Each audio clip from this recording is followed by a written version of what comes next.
Muchas gracias por el mate y de esta manera vamos a arrancar este video porque se está terminando agosto, así que toca repasar qué es lo que estuve leyendo, cuáles fueron esos libros que leí durante el mes de agosto. También les voy a contar qué es lo que estoy leyendo y cuáles van a ser mis lecturas para septiembre, así que quédense del otro lado para enterarse de esos libros y de esta manera les doy la bienvenida, bienvenidas y bienvenidos a Leído sobre Escrito.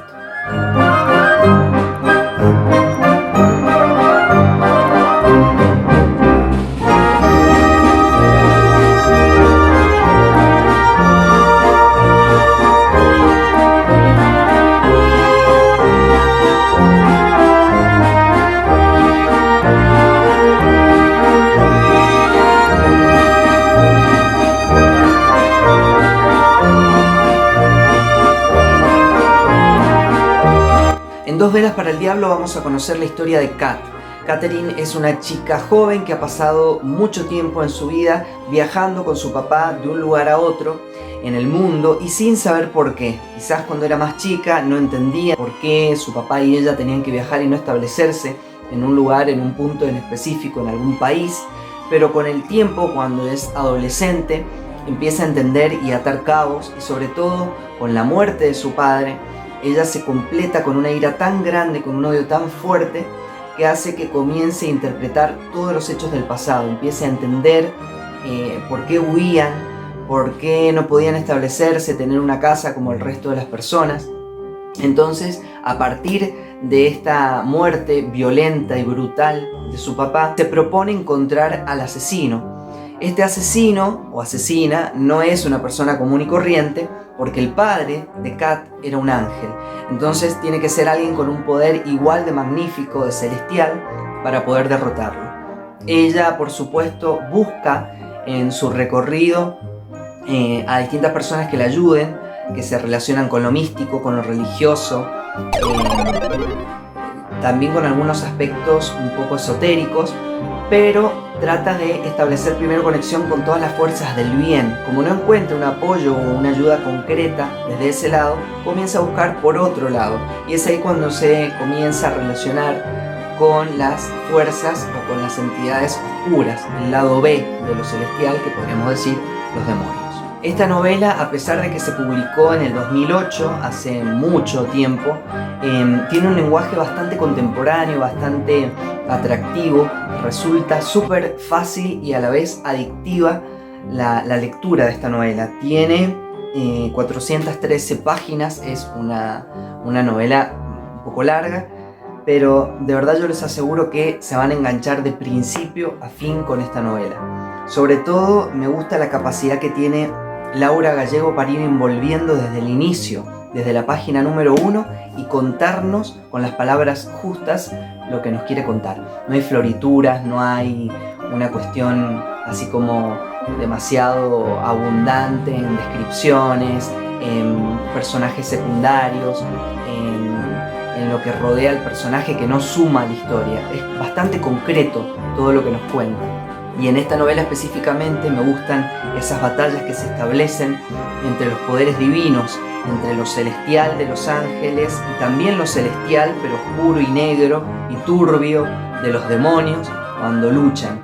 Las descripciones de las luchas entre ángeles y demonios es lo que más me gustó de este libro, y me acuerdo que cuando lo leí encontré esta estampita de San Miguel, no sé si la ven ahí, que es el ángel contra los demonios, y me pareció bastante bueno ponerlo acá como para seguir complementando este arte que tiene el libro, que seguramente les voy a estar dejando imágenes de la portada. Es una edición bellísima, me encanta. Además, fíjense, el inicio de cada capítulo tiene una estética bastante linda al principio, donde hay en blanco y negro, como en negativo, esas imágenes de los ángeles.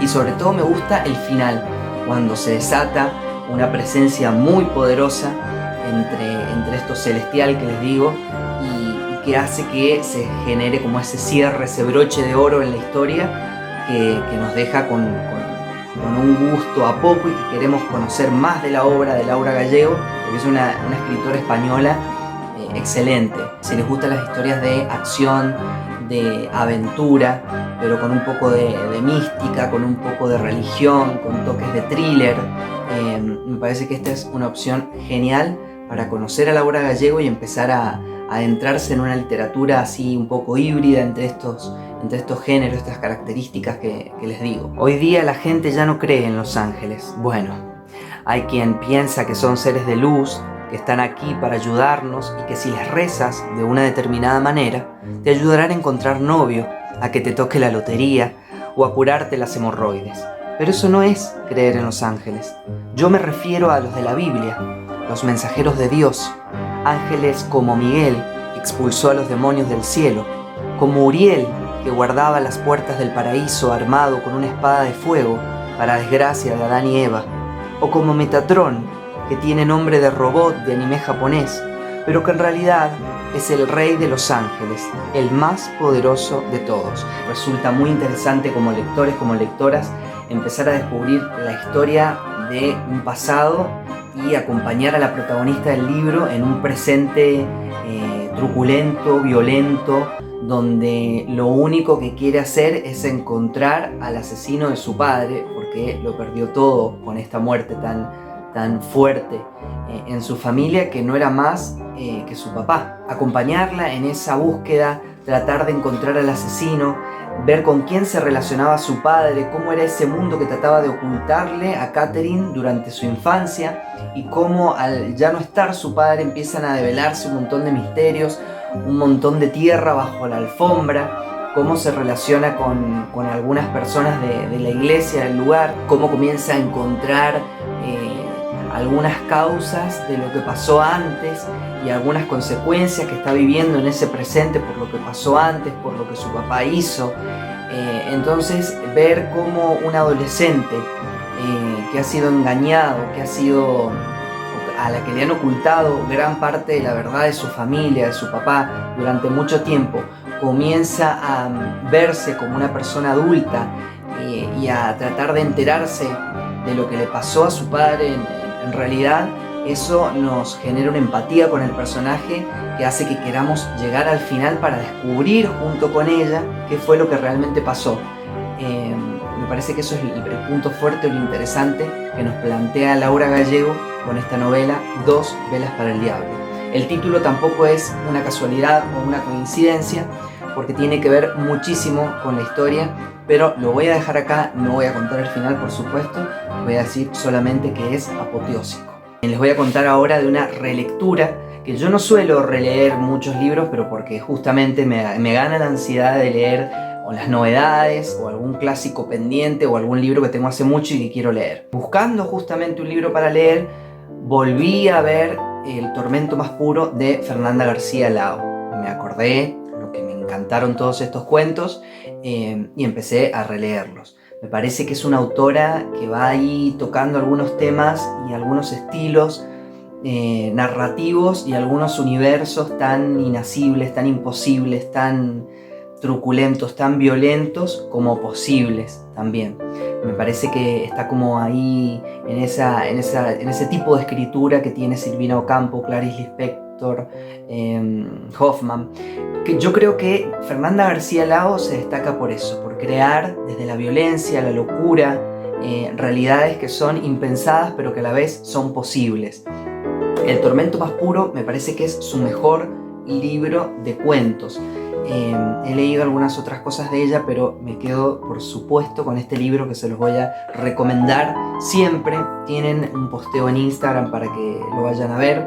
Está dentro de mi colección de cuentos favoritos y me parece que tienen que darle una oportunidad. Les voy a estar dejando imágenes de la portada también en este momento para que lo vean y nada, eso me parece que es una opción genial para tener ahí en la mesita de luz, y no es para tener sueños o dulces sueños al acostarnos después de leer, pero es bastante entretenido, y si les gusta ese tipo de literatura incómoda, porque la palabra es eso, incómoda, este es el libro ideal para ustedes. Leonardo tiene 2 años y 9 dientes, juega solo entre las macetas del patio, la luz del mediodía cae sobre la baldosa que ocupa, y así, tan iluminado, parece bendecido desde el cielo.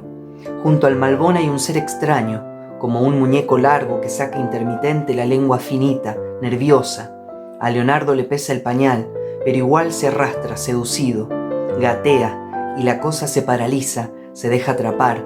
El nene la pesca con las 2 manos, la reduce y se la mete en la boca. La muerde con sus colmillos recién nacidos, le mastica la cabeza, oprime ese cuerpo como si fuera un demonio al que someter. El juego consiste en aguantar el tironeo, perder un poco el equilibrio sin soltar. Las baldosas se humedecen bajo el pañal. En estas historias vamos a encontrar todo tipo de personajes, de situaciones, de escenarios disparatados, impensados, pero que pueden ser posibles y reales en la vida cotidiana. Un príncipe paralítico, una princesa congelada, un niño que muerde la cabeza de una víbora, un escritor que copula con el piano antiguo de su abuela, muñecas parlantes, un sinfín de personajes que hacen que la realidad comience a confundirse un poco con lo onírico, un poco con la fantasía, a través de una narrativa que es violenta y que no tiene concesiones y que no va para nada lenta, sino que va avanzando de una forma tan vertiginosa que cuando queremos acordar terminamos de leer el cuento y nos quedamos... ¿Cómo nos quedamos? Así, nos quedamos así como me quedé yo. De verdad, tienen que leer este libro, El tormento más puro, de Fernanda García Lao. Durante el mes de agosto también conocí la pluma de Leonardo Oyola, un autor argentino, también con una prosa contemporánea, con una narrativa que es muy simple, muy adictiva también, y que nos cuenta historias intensas, fuertes del conurbano bonaerense y que nos hacen conocer un poco más nuestra cultura. También abrirla y llevarla a distintas partes del mundo. Con Santería, esta historia de estas 2 mujeres fuertes, intensas, con una lucha intestina que vienen trayendo desde antiguo. La víbora blanca, que es Fátima Sánchez, y la marabunta. 2 mujeres peleadas a muerte, 2 mujeres que tienen en su haber mucho, bastante turbio, con un pasado muy violento, con el desamparo que las ha marcado, con la dicha y la desdicha también azotando su pasado, que hace que sean como son en el presente. Conocemos esta rivalidad a través de este primer libro, que es Santería. Van a ser 4 por lo que tengo entendido. Sigue Sacrificio, el tercero es Aquelarre y el último es Amén. Aquelarre y Amén todavía no han sido publicados. Yo alcancé a leer Santería, el otro lo tengo por leer también, y me quedé justamente con un final inconcluso para la historia en general, pero realmente es un libro que está buenísimo que lo lean, porque van a entender cómo se manejan en esos lugares, cómo está naturalizado un lunfardo que se entiende propio dentro de los barrios y que nos invita a conocer cuáles son esas rivalidades, por qué las deudas se tienen que pagar sí o sí, a veces a través de la única escapatoria posible, a veces con una entrega de sangre, a veces con un pedido relacionado a la curandería, como es el caso de lo que une a la marabunta con la víbora blanca. Tratar de responder en la realidad a las capacidades que se han ido adquiriendo desde el pasado, por la herencia familiar, por las costumbres. Entonces vemos esta historia de estas 2 mujeres, cómo llegan a un momento presente rodeadas de un aura bastante oscura, con gente bastante turbia que las protege, con una cuasi mafia que se arma alrededor de ellas para protegerlas, y a la vez que se atacan entre ellas. A pesar de que es una historia violenta, con un lenguaje fuerte, intenso, una lectura que por supuesto no es para cualquier edad, yo la recomiendo para adultos o para jóvenes que ya tienen un nivel de lectura un poco más, no avanzado, pero sí que están acostumbrados a leer un amplio lenguaje. Me parece que también tiene algunos toques como poéticos, como de reflexiones interesantísimas que hace el autor y que están en general relacionadas con la poesía, de la forma de pensar que tienen estas protagonistas, y especialmente en el caso de la víbora blanca. Conocemos por qué le dicen así a Fátima Sánchez, el valor o la importancia que tienen las historias, quizás en este caso 2 historias que no se sabe bien si son las 2 verdaderas, las 2 falsas, o una sí y otra no, pero el punto es que son las 2 igual de fascinantes y que nos hacen entender por qué le dicen de esa manera. En una de las reflexiones que hace esta protagonista, ahí se ve la poesía, la pluma delicada del autor para poder contarnos y poder meter un poco de poesía en esta realidad tan fuerte, intensa y violenta que viven los personajes de esta historia. Veo el futuro y lo que veo nunca es algo bonito. Cuando llegan las palomas buscándome es porque algo se nos viene encima. Puede ser al minuto siguiente, en una hora, en un día, en un mes, en un año, en otra vida, pero va a pasar. He visto un mundo en el que ya no voy a vivir, en el que ya ninguno de nosotros va a vivir, y lamento mucho lo que presencié. Me da miedo hacia dónde va todo esto, terror. Trato de no pensar mucho en eso porque me va a volver loca. Digo, si es que todavía no estoy loca. Así es, aterrizan las palomas y después escucho la tormenta que empieza. Si llueve, es porque lo que sea que haya visto va a ser así, tal cual. Pero el agua de lluvia no es de las nubes. La lluvia que tengo que sentir es la de las lágrimas de cuando las palomas lloran. Es una saga, pero está dividida en partes muy breves. Fíjense que esta tiene muy poquitas páginas. Y me parece que es una oportunidad excelente para conocer cómo escribe este autor de una forma contemporánea, como les digo, con una mixtura, con muchas cosas, porque pasa muchas cosas. Tenemos violencia, tenemos tiroteos, tenemos enfrentamiento entre bandas, esa camaradería que tiene que haber entre las personas y que existe naturalmente entre las personas del mismo barrio, el futuro poco prometedor por esta capacidad de ver siempre lo negativo de lo que está por venir, esta capacidad maldita que tiene la víbora blanca, que no puede sortearla, que no puede cambiarla y que siempre está ahí para meterse en sus pensamientos y augurar siempre lo peor para su vida. Antes de seguir con las lecturas que estoy leyendo, quiero aprovechar este momentito para agradecerles a todas las personas que se han sumado, que siguen a Leído sobre Escrito a través de Facebook, Instagram, Twitter, y también especialmente a todos los que se suscriben al canal en YouTube, porque eso nos alienta a todos a seguir leyendo, a encontrar un huequito en el día, unos minutitos, aunque sea para poder dedicarle a algún libro, alguna lectura, para compartir literatura también, y por supuesto a mí me alienta a seguir compartiendo los libros que voy leyendo y eso que voy encontrando interesante en mi biblioteca con ustedes. Muchas gracias por estar del otro lado, por seguir viendo los videos, y si todavía no te suscribiste, este es el momento para que te suscribas. Les voy a dejar por acá arriba la i para que accedan directamente a suscribirse al canal, así que bueno, les agradezco muchísimo por estar.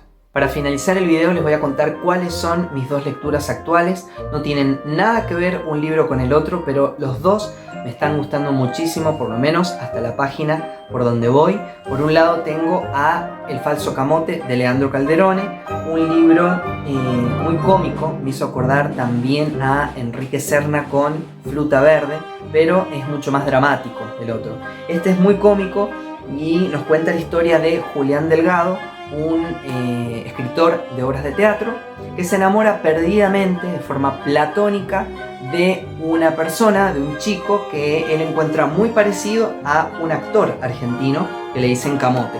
Entonces de eso va la historia, de todo lo que empieza a hacer para poder contactar, para poder cruzarse con este falso Camote. Por otro lado estoy leyendo Hasta las cenizas de Caitlin Dowsey, una especialista en tanatopraxia y una escritora que nos muestra con este libro algunas entradas breves y otras un poco más extensas de cuáles fueron sus anécdotas o sus lecciones o lo que a ella le quedó como importante grabado en su memoria de los años que estuvo trabajando, más de 5 años, en una sala de tanatopraxia o una sala crematoria en California, cómo preparaba a los muertos para poder llevarlos a velar.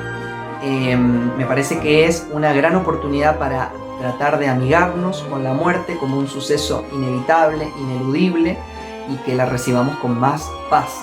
Eso es de lo que trata este libro. Por más de que es un tema sensible, me parece que está abordado de una forma por momentos cómica, por momentos más trágica, pero que nos acerca a un tema fuerte y que es necesario hablar. Y hasta acá llegamos por el día de hoy. Espero que me comenten, me dejen sus comentarios acerca de estos libros, si conocían alguno de estos autores, qué han estado leyendo en el mes de agosto, qué planean leer en septiembre, cómo quieren terminar con las lecturas este 2021 también. Les agradezco que estén del otro lado, que se sigan sumando a este canal, y me despido hasta el próximo fin de semana y hasta el próximo Leído sobre Escrito. Chao.